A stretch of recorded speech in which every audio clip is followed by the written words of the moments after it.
जय श्री राधे कृष्णा। आप सभी को मैं वो कथा बता रही हूँ, सुखदेव जी के जन्म की कथा।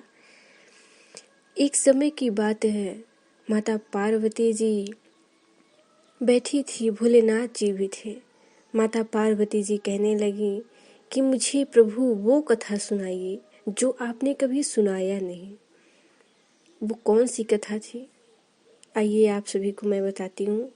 मूढ़ ज्ञान अमृत की कथा, जो केवल वही दो प्राणी सुने और कोई नहीं, कोई भी नहीं, चाहे जीव हो, चाहे जंतु हो, चाहे पशु पक्षी, कोई भी हो, कोई ना सुने। तो प्रभु भोलेनाथ जी माता पार्वती जी को एक एकांत गुफा की ओर ले गए। वहां पर एक सुख था, यानी शुआ था, वो जो बच्चा दिया था, सुख को जन्म दिया था।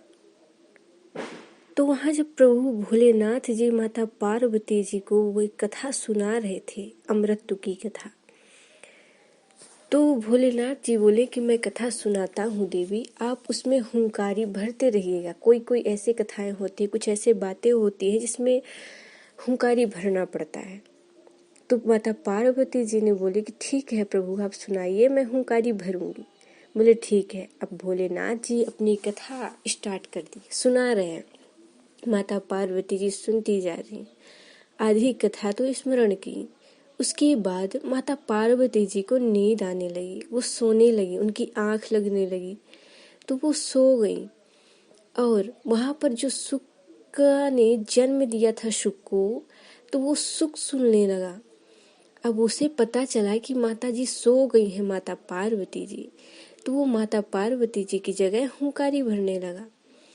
तो कुछ ही देर बाद भोलेनाथ जी को पता चला कि ये माते तो नहीं है, ये देवी तो नहीं हुंकारी भर रही, कोई और है जो मेरी कथा सुन लिया। तो भोलेनाथ जी ने जैसे देखा तो वहां कुछ दूर पर एक शुक बैठा हुआ था। और जब पता चला कि अब माता पार्वती जी सो चुकी हैं और हुंकारी शुक भर रहा था, तो भोलेनाथ जी उठे उस पर वार करने के लिए। तो वेद व्यास जी के आश्रम में जा पहुंचा वो सुख। जब प्रभु भोलेनाथ जी उसे मारने के लिए उठे, तो उसी वक्त शुक वेद व्यास जी की पत्नी उसी वक्त जुम्हाई ले रही थी, तो अपना सूक्ष्म शरीर बनाकर, छोटा शरीर बनाकर उनके मुख में अंदर प्रवेश कर गया। जब वेद व्यास जी के शरण में शुक को देखें, तो भोलेनाथ जी उसे मारने से, मतलब कि उस पर क्रोधित होना छोड़ दिए। शुक वेद व्यास जी के पत्नी के गर्भाष्ट में एक शिशु हो गए और वेद उपनिषद दर्शन पुराण आदि का तस्मै ही उन्हें ज्ञान प्राप्त हो गया। शुक को संसारिकता की, वो माया के प्रभाव में आना ही नहीं चाहते थे, इसलिए वो ऋषि की पत्नी जी के गर्भ से 12 वर्ष तक बाहर नहीं आए। तो वेद व्यास जी ने भी कहा कि आप बाहर आओ, परंतु वो फिर भी आना नहीं चाहते थे। उसके बाद वो कह रहे थे कि मैं ये संसार की इधर उधर की बातों में नहीं फंसना चाहता हूँ, इसलिए मैं बाहर नहीं आऊंगा। और उनकी जो पत्नी थी, तो वो उस दर्द और तड़प के मारे मर रही थी।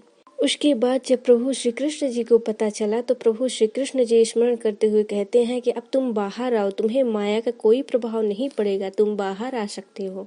इस वृत्ति के वरदान ही भगवान से मिले हुए शुक जी ने उनके गर्भ से जन्म लिए और जन्म लेते हुए ही प्रभु श्री कृष्ण जी के चरण स्पर्श, माता पिता के चरण स्पर्श करते हुए अपने एक वन की ओर निकल पड़े हैं सुखदेव जी, और वो तपस्या की ओर चल दिए। उनके पीछे पीछे उनके पिताजी भी, व्यास जी भी पीछे पीछे लगे हुए हैं, पुत्र पुत्र कहते बुला रहे हैं, परंतु सुखदेव जी अपनी तपस्या की ओर निकल पड़े हैं। उनके तरफ एक बार मुड़कर भी नहीं देखें।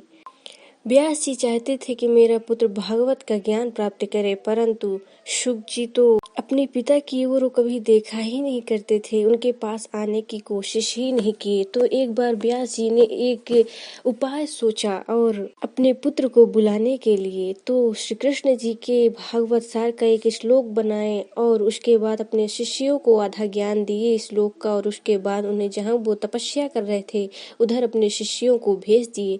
जैसे ही उनके शिष्य इस श्लोक को पढ़ें, तो सुखदेव जी की तपस्या से वो आंखें खुल गईं। और तो जैसे ही ये श्लोक सुखदेव जी ने सुना तो वो श्लोक की खींचतान में अपने पिताजी की ओर आकर्षित हो आए। तो अपने पिताजी की कुटिया पर आए और उनके पिताजी वेद व्यास जी ने उन्हें 18,000 श्लोक का स्मरण कराया। तो सुखदेव जी ने इसी दिव्य ज्ञान को राजा परीक्षित जी को दिए और इसके प्रभाव से राजा परीक्षित जी ने अपने मृत्यु के प्रभाव को जीत लिए थे। तो इस तरह हुआ था प्रभु श्री सुखदेव जी की जन्म की कथा। उनका जन्म इस तरह हुआ था। राधे राधे।